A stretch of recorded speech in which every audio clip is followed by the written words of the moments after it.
व्यक्ति कहो कि संसार, दोनों तथ्य एक हैं। व्यक्ति बोलो या संसार बोलो, दोनों एक ही बात हैं। दोनों घटनाएं एक हैं। संसार कहो कि मनुष्य, दोनों एक बात है, दोनों बातें एक हैं। और अगर दोनों की संक्षिप्त रूप से व्याख्या करनी हो, बड़े संक्षिप्त रूप से, दोनों को लघु रूप में कहना हो तो, और दोनों के गणितीय सूत्र देने हो तो, और ऐसे सूत्र, ऐसे सूत्र कि जैसे गणित के सूत्र कि सूत्र तो एक ही, मगर उसी एक सूत्र से सारी मानवता की अभ्यासमाला हल हो जाती हो। तो मैथ के हिसाब से, इस गणित के हिसाब से मनुष्य हो या दुनिया, मनुष्य बोलो या दुनिया बोलो, जो कि दोनों एक ही हैं। तुम मनुष्य का विस्तार करो, विस्तार तो बनती है दुनिया, और दुनिया को छोटा करो, बहुत छोटा करो, संक्षिप्त करो तो क्या बनता है? मनुष्य।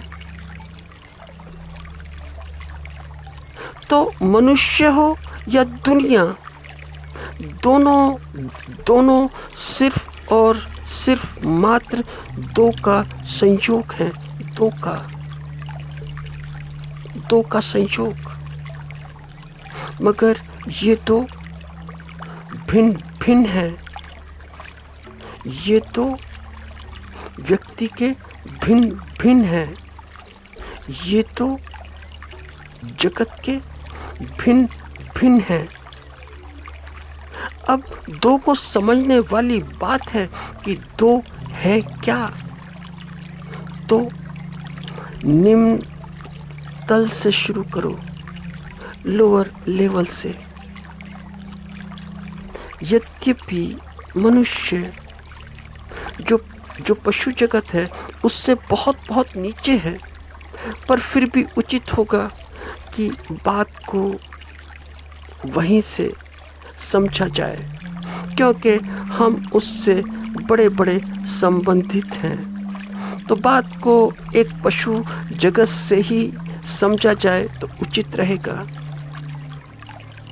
क्योंकि जो पशु जगत है वह भी जीव जगत में ही तो है। तो पशु जगत भी दो का जोड़ है, दो का संयोग है। और वह दो क्या? वह दो शरीर और मन, मगर वहाँ पर शरीर ज़्यादा, मैक्सिमम, बहुत अधिक, और मन बहुत कम, बहुत थोड़ा। तो पशु जगत में होता क्या है कि शारीरिक आवश्यकताएं पूरी होनी चाहिए, बस बात खत्म। क्योंकि मन बहुत बहुत कम। यह पशु जगत। और मनुष्य क्या? मनुष्य का अर्थ क्या? जो मन के इर्द गिर्द मंडराता हो वह मनुष्य। मगर यह मनुष्य भी दो का जोड़, यह मनुष्य का भाव भी दो का जोड़। बस इस पशु जगत से इतना अंतर कि मन थोड़ा अधिक, मन अधिक और शरीर मन की अपेक्षा थोड़ा कम।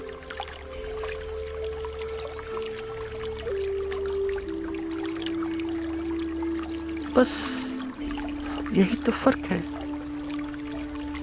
यही तो अंतर है, यही तो भेद है। तो यह भेद है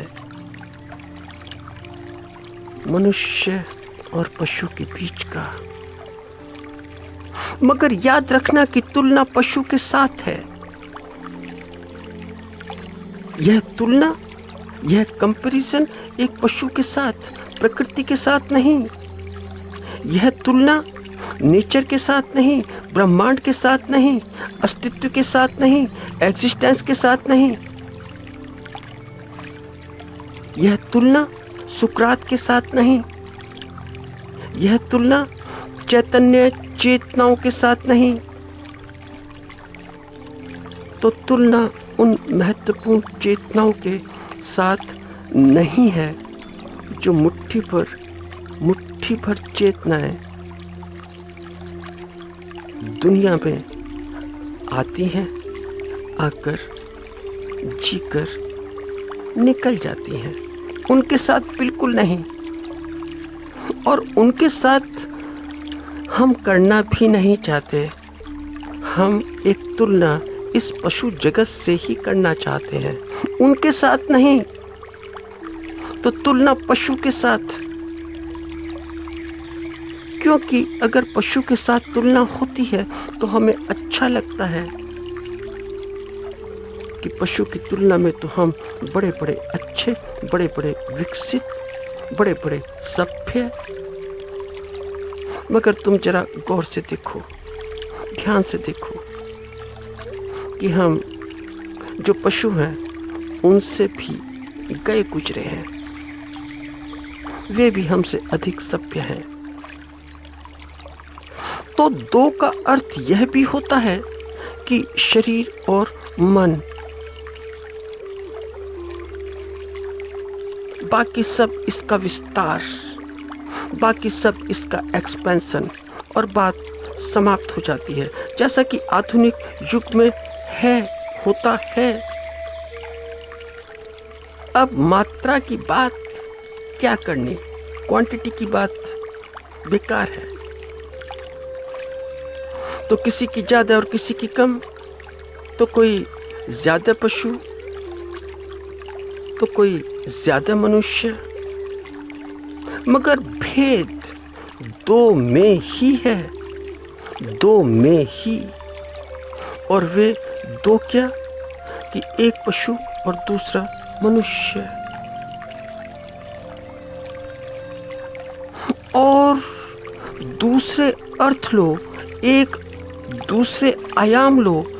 दो का अर्थ यह भी है कि मन और चेतना,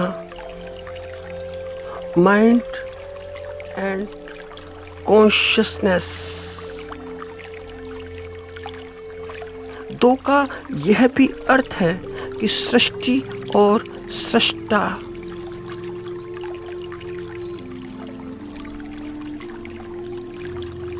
दो का यह भी अर्थ है कि स्त्री और पुरुष।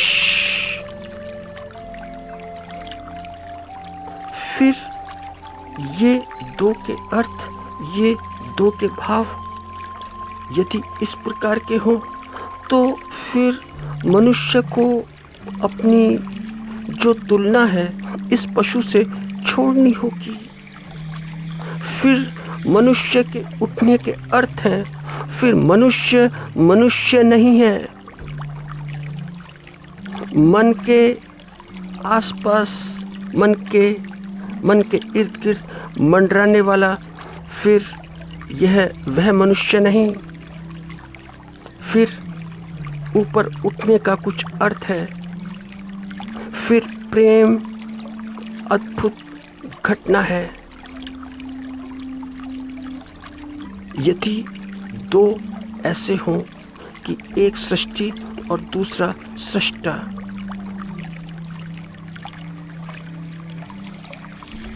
एक मन और दूसरी चेतना, तो फिर प्रेम बड़ी घटना है। फिर विश्वास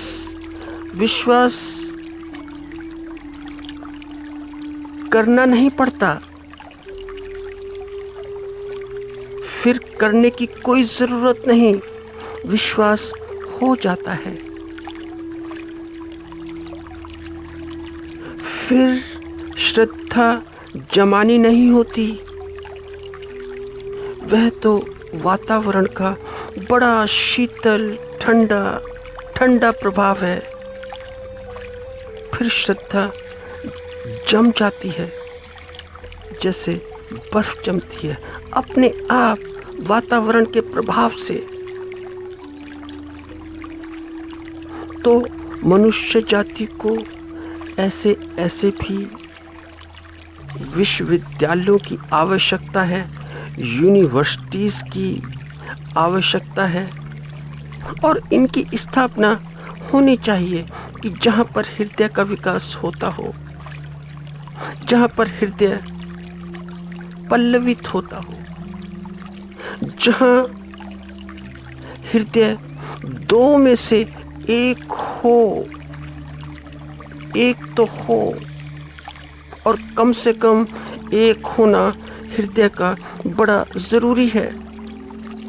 ऐसा ना हो कि एक मन और दूसरा शरीर, जैसा कि आजकल का जगत है। तो कम से कम ऐसा तो हो कि एक मन और दूसरा हृदय, इन दो का संयोग तो हो, दो का जोड़ तो हो, तो ही दुनिया प्रेमपूर्ण हो सकती है। और बाकी सारे उपाय निरर्थक हैं, निरर्थक।